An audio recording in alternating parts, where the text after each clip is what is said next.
Hindi ka makatig sa salita ng Diyos. Pagbasa mula sa mga gawa ng mga apostol.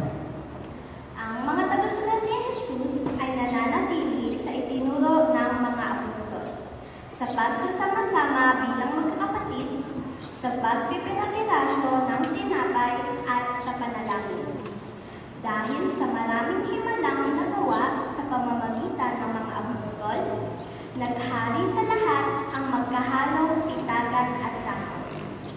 At nagsama-sama ang lahat ng sumasampalataya at para sa lahat ang kanilang ari-arian. Ipinagbibili nila ito at ang pinangbilhan ay ipinamamahagi sa lahat ayon sa pangangailangan ng bawat tao.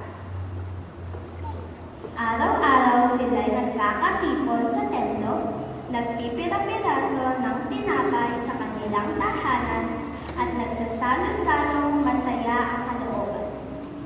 Nagpupuri sila sa Diyos at kinalulugdan ng lahat ng tao.